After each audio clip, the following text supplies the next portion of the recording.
Step 11. Trim and export useful B-roll to video library.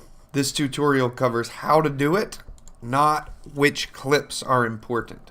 For that, it's better decided in discussion. So I edited this, so I'm pretty familiar with it. I know that if I go to my event library, for instance, that I've got these animations here. I can actually, since I want the entire thing, I can right click on it and I can say reveal in Finder, and there they are. These things don't require cutting. In the second part of this tutorial, we'll show what to do when you have something that you need to trim. But these we want in their entirety. So I'm going to just go ahead and highlight all of them, and then we'll do a copy 6 items here. I just right click copy, and then we're going to go to video library. I'm going to actually command click on this so it'll open it in a new window because I don't want to lose that window there. So I command clicked on video library. If you don't have that in your shortcuts, it's library share video library is the path to get there. B-roll. This is where we'll put this kind of stuff.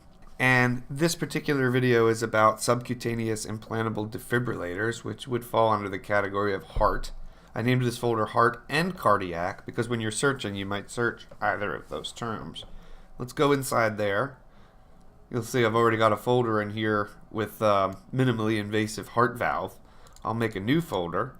I'm going to go ahead and name this folder subcutaneous implantable defibrillator. And I'm going to add ICD because as the editor of this project, actually it's SICD because as the editor of this project I know that that's an abbreviation for it. And then let me go inside that folder and I'll paste those items.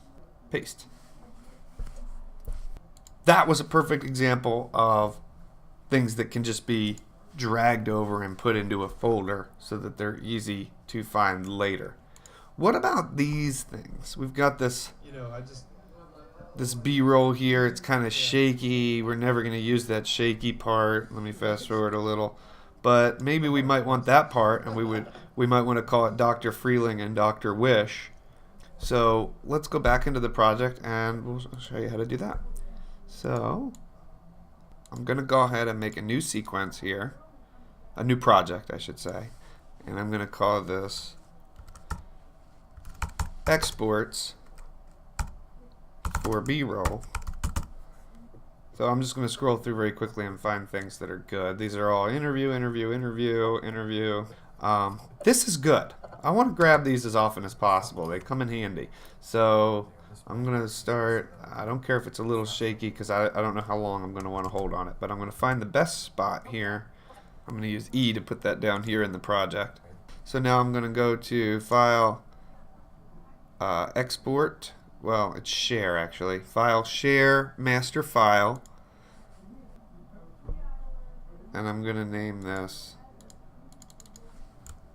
Doctor, spell it out all the way, Ted.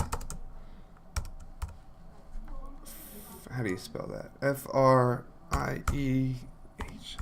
Dr. Ted Freeling. And I don't know if this description and creator and tags are searchable yet. So we'll worry about that later. For now, we just want to name it something that has everything we need to know in the title. So this is Dr. Ted Freeling, name, ID, badge. I'm saying name and ID because who knows how you're going to go about searching it. But there you go, Dr. Ted Freeling, name, ID, badge, and click next, and then it'll ask you where you want it to go. Remember, we've got the video library B-roll folder. Alright, and I'll just go ahead and make a new folder here called People.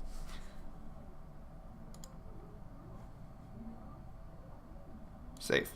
I'm going to go ahead and get this out of here and replace it with this one, and you can see what I'm doing here is I'm just using the same project to share a bunch of different useful files. So this is going to be Dr. Mark Wish, and it's going to remember that people folder, so boom, I'll save that there. And here's some good B-roll of the two of them. Well, I really only need one shot. That's why we don't want to keep everything. It's annoying when you get all this when you're searching and you get all these shots that are all the same and most of them are shaky and you have to search through all of them to find one that's good. So I'll just pick the one that I like the best as the editor. And if you have a variety of different angles, just pick a couple. Just keep doing this for about 30 more seconds. I think my favorite is this part right here, where they're smiling. Let's see. And the camera's moving. Oh, that's a little too shaky for me. Let's see. And there it is, right there. That's good. I don't know why I told them not to smile, but that's a good section right there. And so now I'll delete this, put that new clip down in there. Coming out. And export, share, master file. And this is Dr. Mark Wish and Dr. Write it all the way out. Ted Freeling. I'm sure I'm spelling that wrong. There's an H in there somewhere, but you know what? This is just, I don't want to waste your time in this tutorial, so I'll go back and fix it after I export it. In OR with computer. Case sensitivity doesn't matter, so don't bother. And again, I'll just say that to people. And for me, that's it. That's it. The rest of this is just long interviews that, like I said, if we need, we can go back to. So I'm going to go ahead and quit out of this project.